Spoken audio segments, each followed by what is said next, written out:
கிட்டத்தட்ட ஒரு 5 கிரகங்கள் ஒரே நேர்கோட்டில் ஒரே வீட்டில் சேருது. அது ஒரு குரூஷியல் டைம் இது நம்மளுடைய இந்தியாவுடைய நேரப்படி. ஏன்னா ஆப்ரேஷன் சிந்தூர் மாதிரி ஒரு கீறல் கூட படாமல் நம்ம அடிச்சுட்டு வந்துடுவோம் அப்படிங்கிற மாதிரி இந்த தடவை சொல்ல முடியாது. ஒரு பெரிய அசம்பாவிதம் நடக்கிறதுக்கான வாய்ப்புகள் இருக்குது.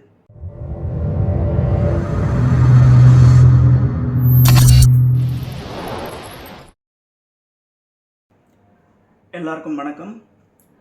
இன்றைக்கி டாபிக் என்னன்னு பார்த்தீங்கன்னா, எல்லோரும் என்கிட்ட கேட்குறது என்னென்னா, லாஸ்ட் இயர் நான் கிட்டத்தட்ட ஒரு அக்டோபர் மாதம் கிட்டே இருக்கும்னு நினைக்கிறேன், இந்த கலாட்டா சேனல் அப்படிங்கிற ஒரு சேனலுக்கு நான் ஒரு இன்டர்வியூ கொடுத்துருந்தேன். அப்போது இந்தியா பாகிஸ்தான் போர் 2025 நிச்சயமாக வரும் அப்படிங்கிறத நான் சொல்லியிருந்தேன். அது எதை வச்சு நான் சொல்லியிருந்தேன்னா, இந்த மார்ச் டு மே மாதம் கிட்டத்தட்ட ஒரு 5 கிரகங்கள் ஒரே நேர்கோட்டில் ஒரே வீட்டில் சேருது. அது ப்ளஸ் நம்மளுடைய இந்தியாவுடைய தசாபுக்தி, நம்மளுடைய ஃப்ரீடம் கிடச்சது ஆகஸ்ட் 15, 1947. அதோட நம்மளை ஆள்றவங்களுடைய தசாபுக்தியும் நம்ம பார்க்கணும். நம்ம நரேந்திர மோடி அவர்களுக்கு விருச்சக லக்னம், விருச்சக ராசி, அவருடைய 6ஆம் இடம் சத்ருஸ்தானம், அதுக்கு அதிபதியும் செவ்வாய் தான். அந்த செவ்வாயுடைய அந்த திசை தான் இப்போ அவருக்கு நடந்துகிட்ருக்கு. இதெல்லாம் பேஸ் பண்ணி தான் நான் சொல்லியிருந்தேன் போன வருஷம், போர் வரும், இது தவிர்க்க முடியாத ஒன்று. இந்தியாவுக்கு பாகிஸ்தான் கூடிய, பங்களாதேஷ் கூடிய, சைனா கூடிய, யார் கூடிய ஒரு போரை நம்ம சந்திக்க வேண்டியது இருக்கும் அப்படின்னு சொல்லியிருந்தேன். பர்டிகுலராக அந்த மார்ச் டு மே மாதத்துக்குள்ளே இது நடந்தே தீரும் அப்படின்னு சொல்லியிருந்தேன். அது நடந்தது. இப்போ நிறைய பேர் என்கிட்ட கேட்குறது என்னென்னா, மறுபடியும் இப்போ போர்க்கால சூழல் மாதிரி தெரியுது, ரொம்ப பரபரப்பாக போயிட்டுருக்கு, இந்த நேரத்தில் மறுபடியும் போர் வரத்துக்கான சான்சஸ் இருக்கா அப்படின்ற மாதிரி கேட்டிருந்தீங்க. ஓகே, இப்போ அந்த டாபிக்குள்ளே போகலாம். அதாவது இப்போ பார்த்தீங்கன்னா சிச்சுவேஷன் ரொம்பவே பரபரப்பாக இருக்குது தான், நான் இல்லைன்னு சொல்லலை. நேரமும் அப்படி தான் இருக்குது, எல்லாமே அப்படி தான் போயிட்டுருக்கு, அதை நோக்கி தான் போயிட்டுருக்கு. பட் என்னோட ப்ரெடிக்ஷன்ஸ், அஸ்ட்ராலஜிக்கல் ஃபேக்ட்ஸ் படி நான் சொல்லணும்னு நினச்சிங்களா, நான் சில விஷயங்கள் சொல்கிறேன், அதை வச்சு நீங்கள் புரிஞ்சுக்கோங்க. இந்த வருஷம் கடைசி வரைக்கும், அதாவது இப்போ வந்தாச்சு, வருஷ கடைசி வந்தாச்சு, இன்னும் டிசம்பரில் டிசம்பருக்குள்ளே போர் ஒரு பெரிய போர் வரதுக்கான சான்சஸ் ரொம்ப கம்மி. இதை நான் ஏற்கனவே சொல்லியிருந்தேன், ஏற்கனவே கூட ஒரு இன்டர்வியூவில் சொல்லியிருந்தேன்.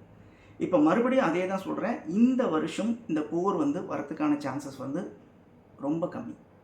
பட் ஜான்வரி பிப்ரவரி 2026 ஜான்வரி பிப்ரவரியில் ஒரு பெரிய அசம்பாவிதம் நடக்கிறதுக்கான வாய்ப்புகள் இருக்குது. அது இந்தியாவுக்காக இருக்காது, இந்தியாவோட மோதிரவங்களுக்காக இருக்கும். பட் நமக்கும் ஏதோ ஒரு விதமான இழப்புகள் இருக்கும் அப்படிங்கிறது தான்.